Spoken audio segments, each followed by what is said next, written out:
Hey everybody, it's good old Mr. Fast. I'm here to give you guys a quick demonstration on how to complete Lesson 7 from the class website that we will be accessing through Canvas for the rest of the semester, or at least until we get back to face-to-face instruction. Alright, so let's get to it. So how do we get into the class from now on? Now I know that we could just go to faculty.mvc as we've been doing, but I decided to switch everything over to Canvas because that's what the rest of the college is doing. So how do you get there? So you just need to go to the college website, mvc.edu, and then look for the online hybrid class link on the bottom right corner.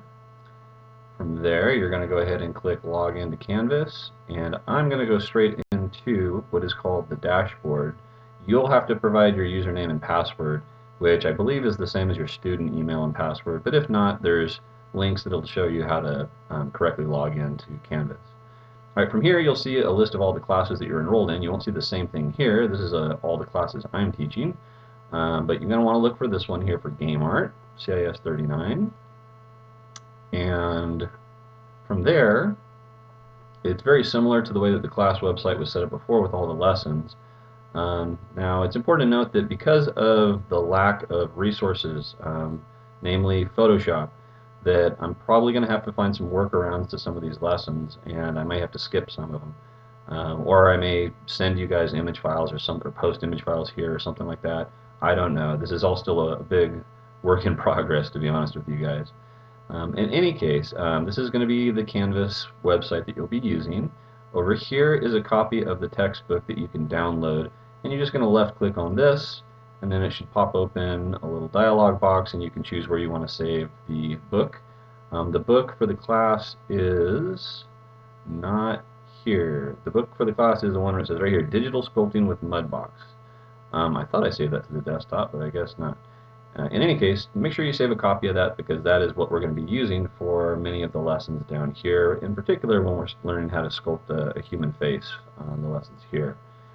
Alright, today we're going to be doing lesson number 7. This is going to be an intro to sculpting using Mudbox, and there's not a whole lot here. If you click on that link, it's going to open up here and tell you to follow the steps from the book, pages 26 to 37. And the reason that I was able to put such scarce information in the past is because you had me there to give you a demonstration and lecture, and give you help and be there in the lab to help you. But we're going to have to just do the best we can in this new online learning environment. So I will be making a video like the one you're watching right now for most of the lessons. I can't promise that I'll make one for every single lesson because, to be honest, I'm pretty overwhelmed right now with this huge transition. So I will do the best I can in any case. So today I will be demonstrating pages 26 through 37 in the book, which I closed. No, I didn't. It's right here. Okay, so page 26.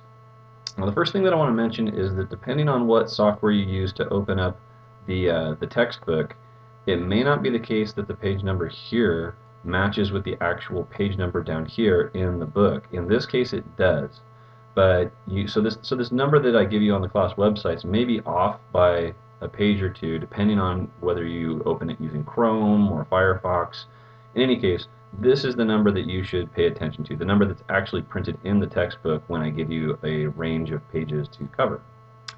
Alright, so today we're going to be learning how to sculpt a bell pepper. So this is a nice thing to sculpt for a first time in Mudbox because it's a very forgiving shape. There's not a lot of standardized forms for a bell pepper, so we can be a little bit loose with some of the details when we're learning how to sculpt for the first time.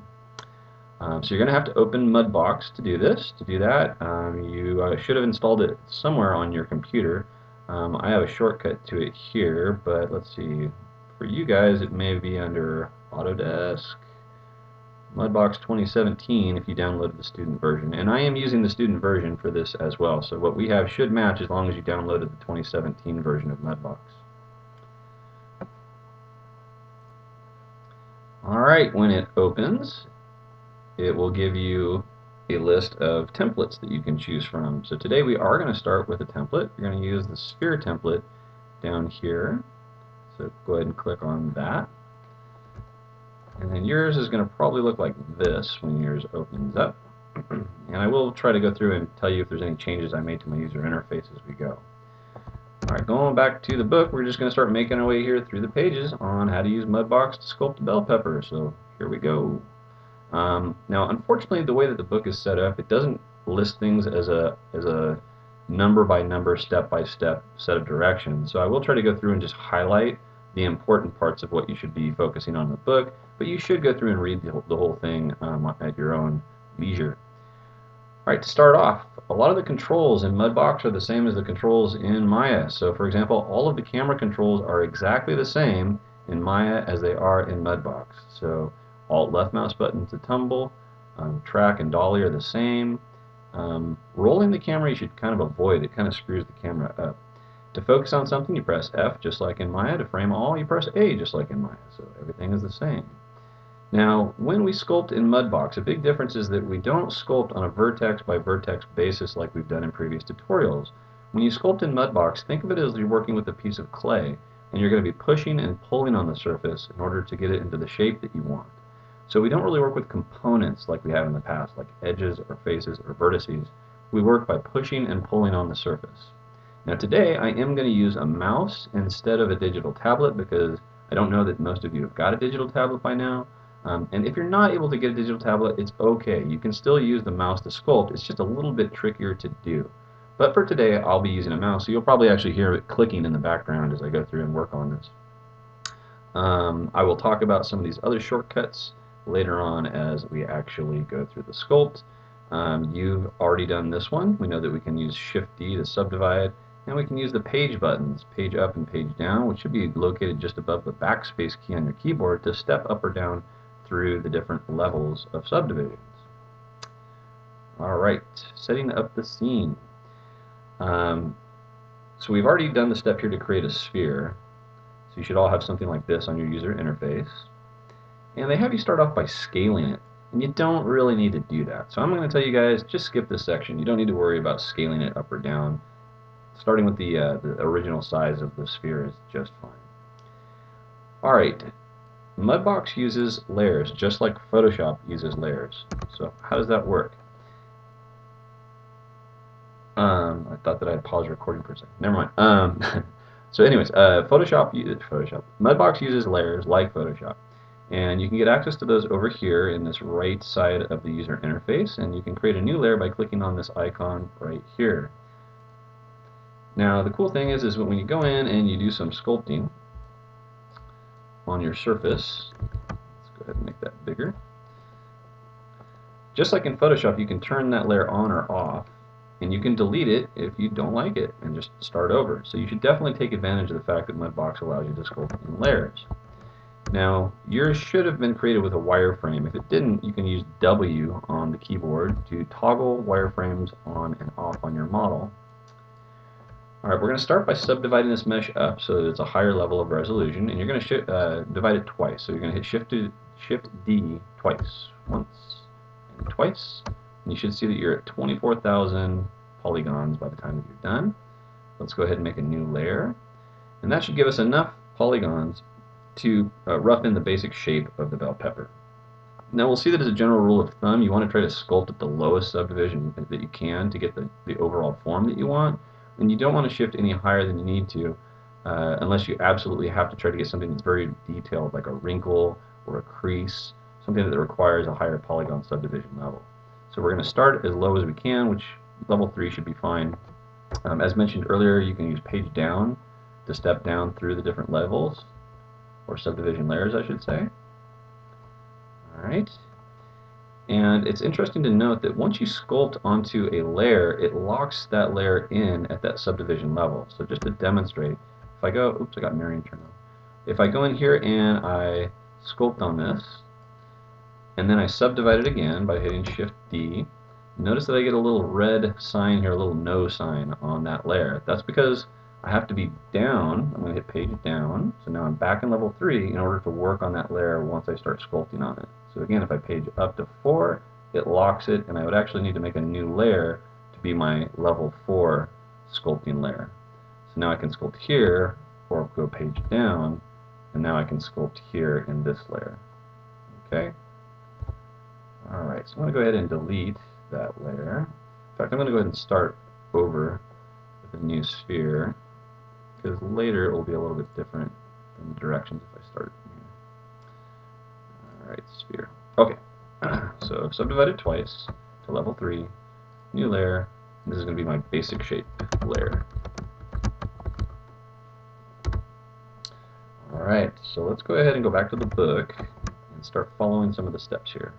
So we subdivided by hitting Shift D twice, 24,000 polygons, and we made a new layer as pictured here in the book.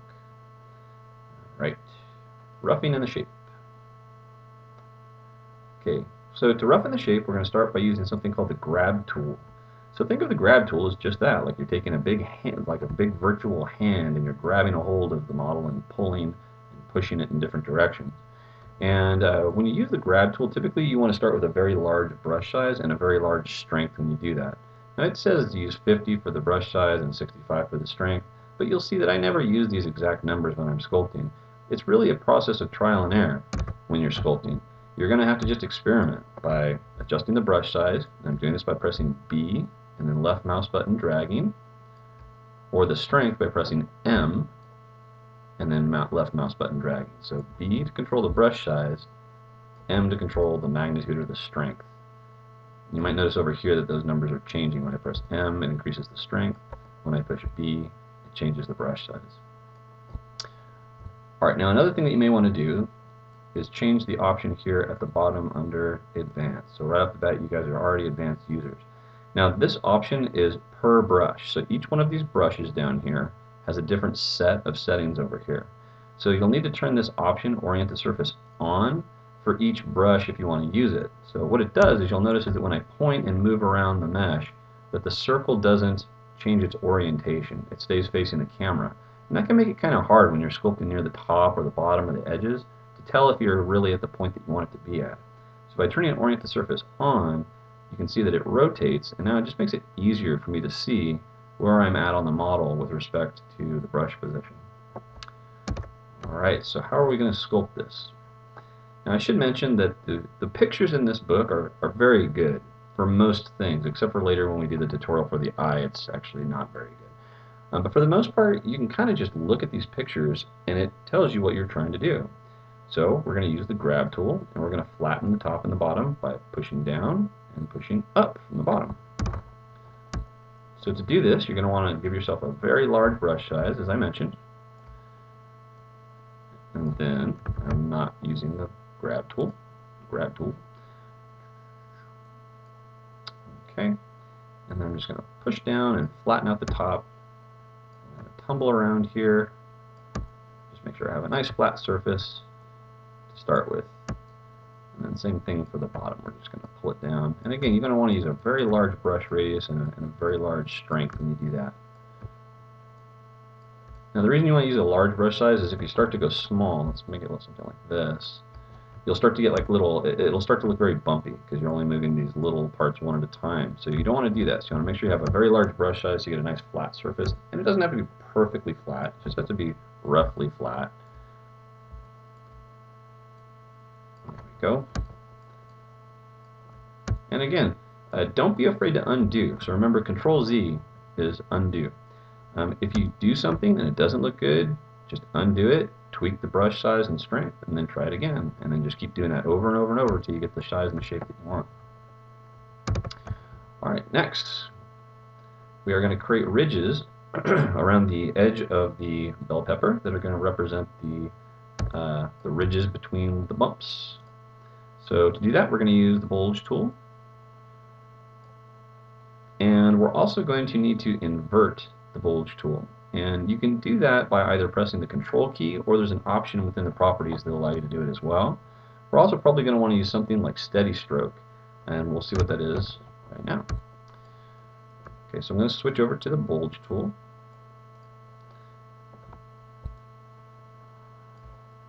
Let's make sure that our settings here are correct. They are. Okay. So by default, you guys should have something that looks like this when you bulge. Okay, your magnitude will probably be a little bit higher, so it'll look more like that. Okay, so what you want to do is invert it by clicking on this, so that instead of pulling out, it pushes in instead. And then I'm just going to tweak the magnitude. Okay, and again, it's just undo. That's not enough. It's looking better. Try a little bit more. Yeah, liking that. All right, so again, don't be afraid to undo. It's very, very normal and common to have to tweak, trial and error. Do a brush stroke. If you don't like it, undo it, make adjustments until you got what you want. Now I'm also going to use something called steady stroke for this.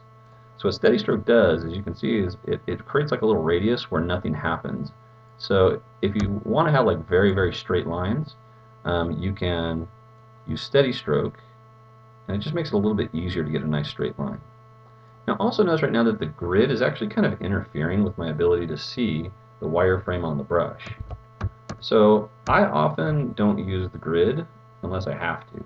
So you can turn that off by right-clicking, and I can see by looking over here at my recording that the pop-up menu is not showing up when I do that. So when you guys are doing it, just right-click, and you will see just above your mouse an option called Grid, and I know you can't see it in the recording, but when I let go of the right mouse button, it turns that option off. Okay.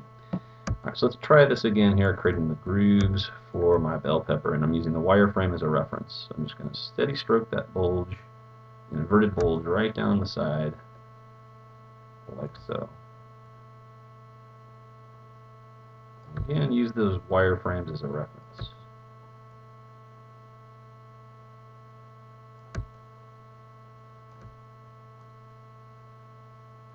Alright, there we go.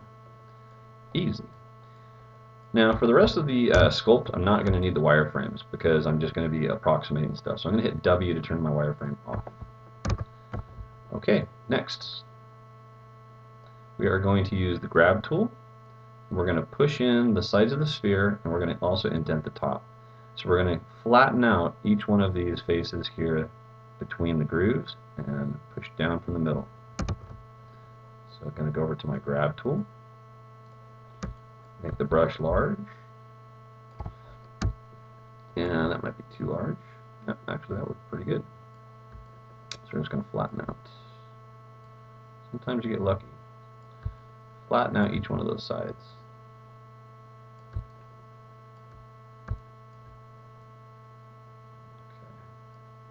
Spoke too soon. Alright, there we go. Alright, so just flatten out the sides. And then I'm going to use the grab tool to push down on the top, and I'm going to have to make the brush smaller when I do that.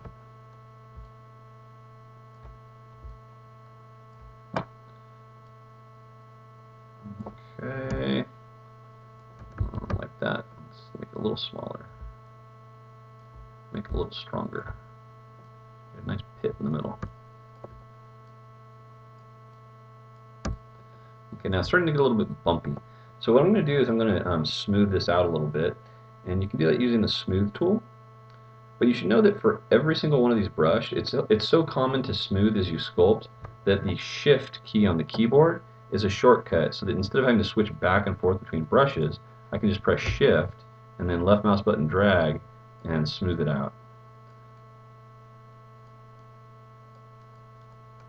Okay. So let's try that grab again.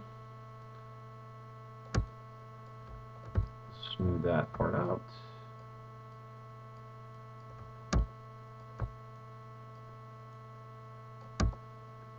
Okay.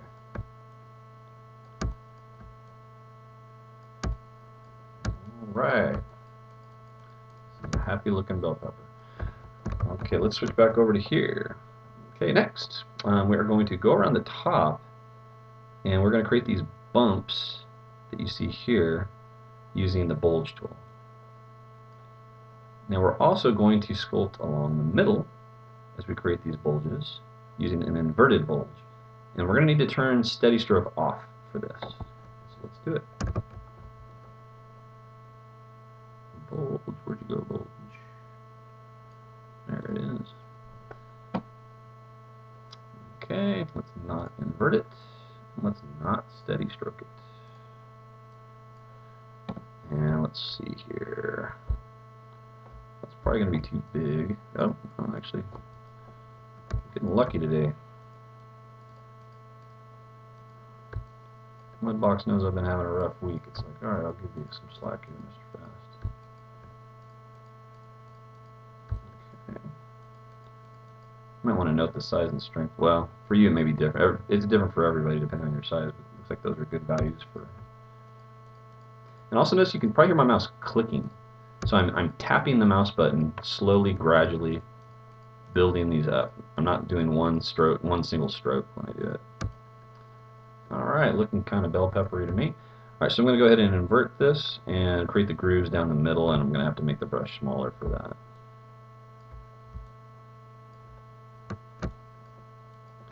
These ones I'm going to try to do is one single stroke, so I'm not clicking, just one solid stroke right down the middle to create a groove for each one of those.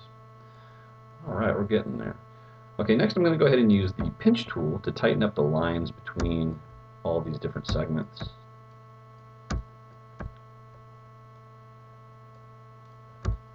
So pinch, that looks like I need to make it stronger, maybe a little bigger.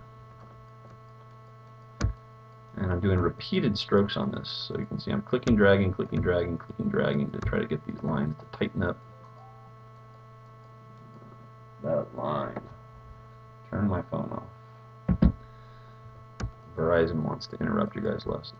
Alright, between that, and these don't have to be perfectly uniform, it's worth saying. I mean, these are just got to be approximately the same. I mean, a real bell pepper is not going to be perfectly symmetric. I'm also going to tighten up some of these lines down here using the pinch tool as well.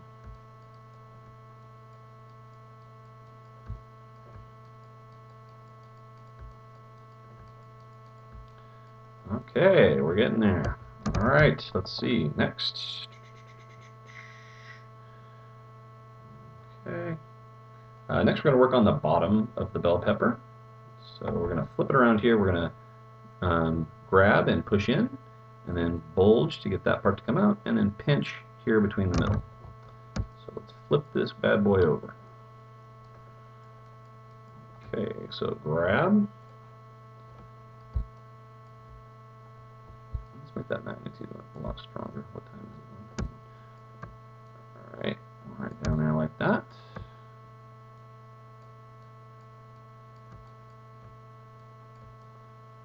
Okay, and then I'm going to use the bulge tool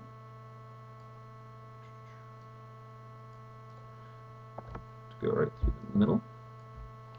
Make sure that's inverted.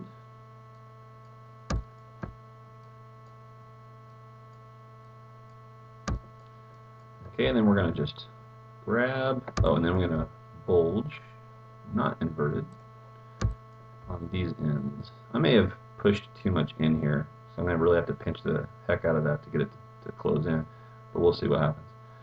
Alright, so let's go ahead and hit this with a bulge.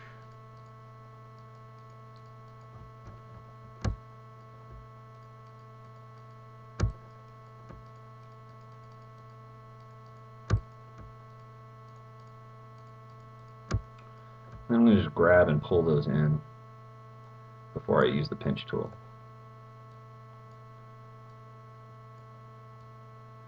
Alright, we're coming together here. Alright, and then the pinch tool to tighten up the lines between the grooves. They say groove is in the heart. Do you guys know that? So you learn all kinds of things when you go to online. It's a whole new world. Alright, so there we go. Okay, next we're going to go ahead and use the grab tool one more time and just kind of finish the basic shape here. So we're going to be using the grab tool to pull out along the top and then push in along the bottom. And again, we want to make our grab tool super large when we do this so that we don't get odd bumps and lose that overall shape that we just worked so hard to get for the bottom of the bell pepper. So just pushing the bottom in. And again, it doesn't have to be perfectly symmetric. Real bell peppers are not perfectly symmetric either.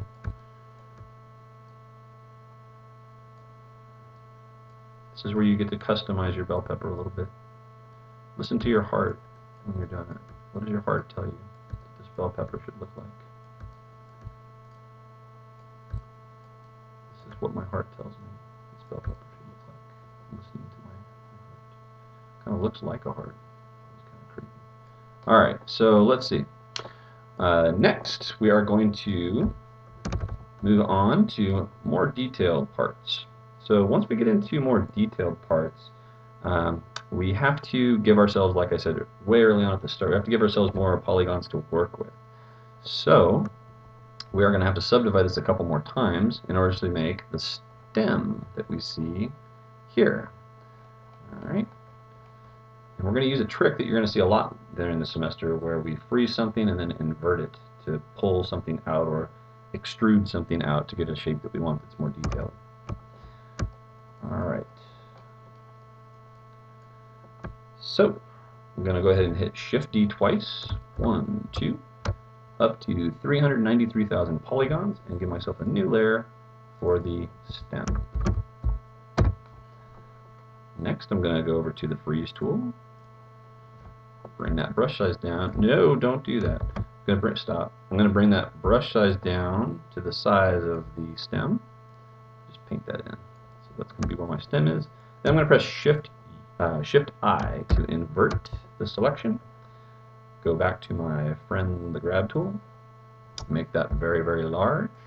And then, just like magic, nothing happens.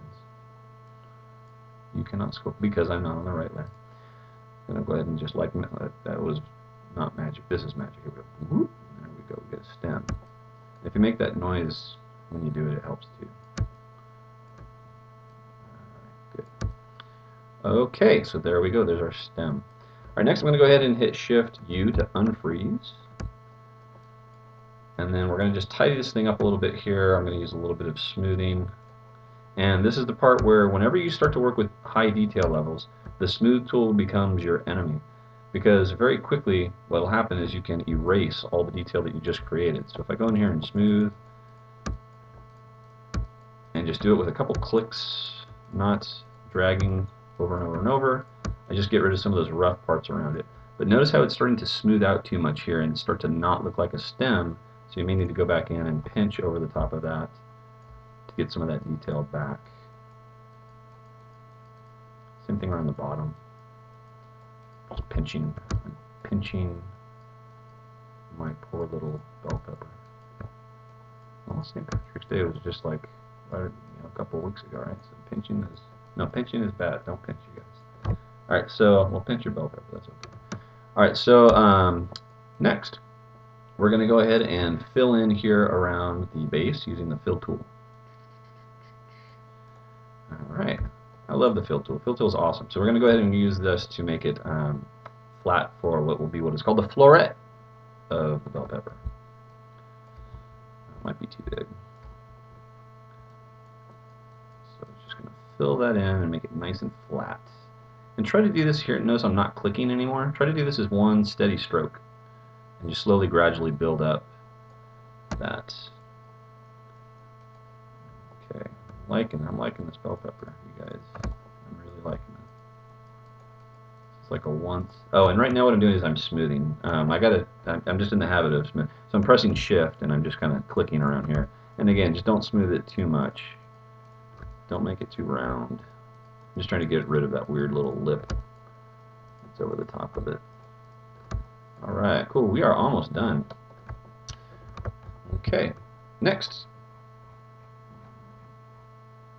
We just did all that stuff. We're going to go ahead and create the floret using the bulge tool, and we're just going to do a lot of tapping with a very small setting to create that bumpy shape that's the green part of the bell pepper. I don't know, it might be a green bell pepper. There's different kinds, right? Yellow, red.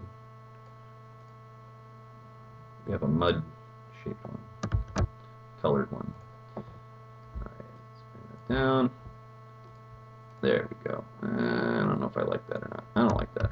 Alright, let's go back. I'm going to make that magnitude a little bit higher. I definitely don't like that. There we go. I don't like that either. Alright, let's make the brush size smaller. I don't like that. Alright, let's make the magnitude smaller. There we go. I like that. So see how I did that? If at first you don't, sometimes you get lucky, like you saw earlier. There's like 3 or 4 times I just luckily had the right setting for the brush and got good results. And sometimes you got to keep tweaking it, man. Sometimes you got to be picky. You got to go in there and you got to keep adjusting it until it's something that you're happy with, you know. That's the beauty of digital, right? You can just hit Control Z and then it goes back, and you're back to where you can have a fresh canvas. Alright, and that's pretty much it for the basic sculpt, you guys. That's how you sculpt a bell pepper. The last thing that we're going to do is we're going to give it some texture using a stencil. Okay, now the stencil that we're going to use, as it mentions here, is, well, first off, you're going to be in the stamp tab when you guys open it up. So stencils are right here. It's the one in the top row, 3 over. So it's that texture right there that we're going to be using for our skin texture. And when you use a stencil, you usually use the sculpt tool, like 90% of the time. And then you also want to make your brush really, really, really big and your magnitude of your brush really, really small. If you leave it too high, it quickly distorts and looks bad. So you want to make sure your magnitude is really, really subtle when you do this. And even with that subtle setting, you guys can see that already looks pretty bad. So you want to make sure you use a very, very low setting for the magnitude of your brush. Okay. Now you can toggle the stencil on and off by pressing Q on the keyboard. You can also move it and rotate it and scale it, but I'll save that for another lesson. Now another thing that would be nice here is if we could mirror. So we're going to go, where's mirroring? There it is. We're going to mirror around the x-axis, and notice where that was. And you want to make it so that that x-axis is facing the camera, so that way you're sculpting both sides of it at the same time. So I'm going to go ahead and rotate it like so. You can also just use the view cube, make sure that left is facing you. And then I'm just going to go ahead and try to do this in one solid stroke. And it's getting a little bit distorted, but that's okay. We'll see that we can control the strength to make it more subtle. I'm going to go ahead and press Q to turn that off. Pick up any places where I missed. Press Q to turn it back on.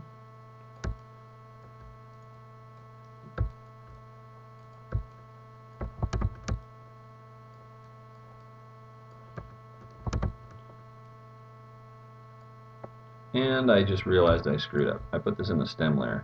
Okay, that's okay. Let's go ahead and just hit undo, undo, undo until we get back. Yeah, don't do that. The reason that I can't do that is because when I lower the strength, it would lower the strength of my floret. So we need to make a new layer for the skin.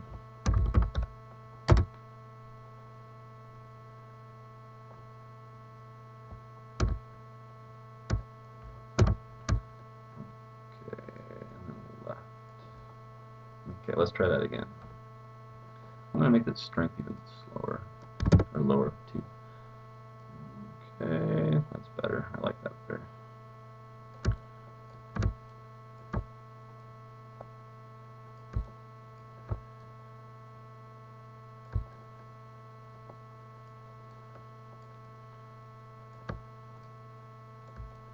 Okay, and then when you're doing this, be careful not to hit the floret because it should not have that skin texture on it.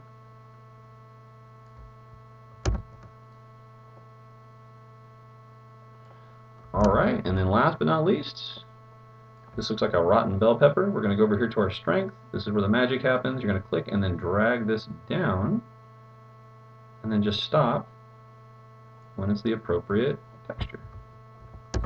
And you just sculpted a bell pepper in Mudbox. That is lesson 7, you guys. And if you guys, of course, when you're working on this, have any questions, feel free to use the inbox feature in Canvas to get a hold of me. So moving forward, communication is all going to be done through the Canvas website. You can just go over here to the inbox feature to send me an email. If I do have announcements, like the video, hopefully you just watched, you can find that here. Any announcements that I make from now on, I'm not going to be sending the student email and be making the announcement here. All right, you guys, good luck, and I will talk to you guys again soon.